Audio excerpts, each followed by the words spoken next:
আচ্ছা গোলাম, তুমি আর ঋতুকে একই সাথে ঘুমো নাকি?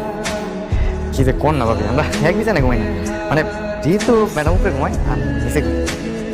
ও হ্যাঁ, ভালো, তোমাদের একসাথে এক বিছানায় না ঘুমানোই ভালো। কেন ভাবি, আমরা তো স্বামী স্ত্রী, একসাথে ঘুমাইলে সমস্যা কি? না মানে সে তো এখনো তোমাকে মন থেকে স্বামী মেনে নেয়নি, তাই না? তো এখন থেকে তোমাদের আলাদা ঘুমানোর মনে করা উচিত। ও ঠিক আছে, আচ্ছা ভাবি তাহলে আমি আসি। গোলাম, পানি কি ঠিক আছে? আমার কাছে তো দেখে মনে হচ্ছে না ঠিক আছে। নিশ্চয়ই তুমি ওই ট্যাপ ছেড়ে নিয়ে আসছো। কি যে কোন না ভাবি, একদম পিওর ফিল্টার পানি নিয়ে আসছি। আমার তো দেখে মনে হচ্ছে না। তুমি এক কাজ করো, খেয়ে দেখো তো। হ্যাঁ রে ভাবি, একটু বিশ্বাস দেন, ধরেন বিশ্বাস করছেন? বললাম আপনি বিশ্বাস করেন। আর গ্লাস পানি এনে দেবো? না না না, লাগে না, আচ্ছা। আচ্ছা ঠিক আছে।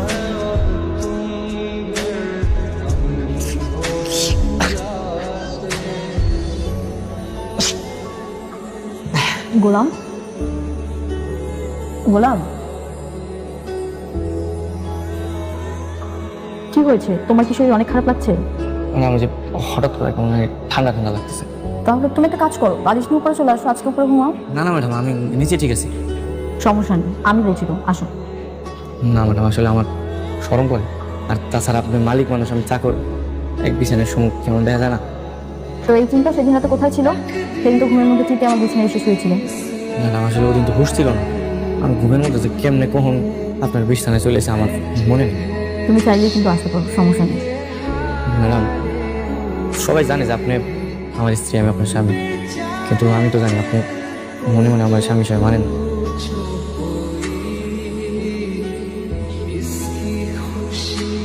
ঠিক আছে ম্যাডাম, সমস্যা নেই, আমার এই ঠান্ডা জ্বর তো ঠিক হয়ে যাবে। আপনি শুয়ে পড়েন, আমি নিচেই ঠিক আছি।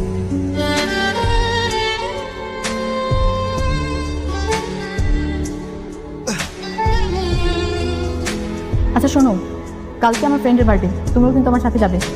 ঠিক আছে। আর এই গোলাম যেটাতে না, সুন্দর করে সাহেবের মতো করে যাবে। আচ্ছা ঠিক আছে।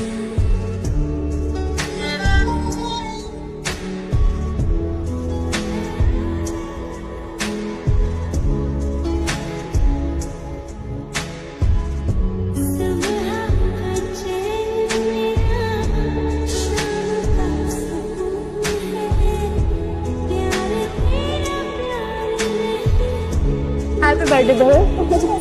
ভালো। আচ্ছা, তোকে খুব সুন্দর লাগতেছে, আমার থেকে বেশি। আমার তো ওকে কেন নিয়ে আসছিস? আচ্ছা চুপ থাক না, তোর ওয়াশরুমটা কোথায়? এদিকে, যাক আসতেছে। আসসালামু আলাইকুম আপু।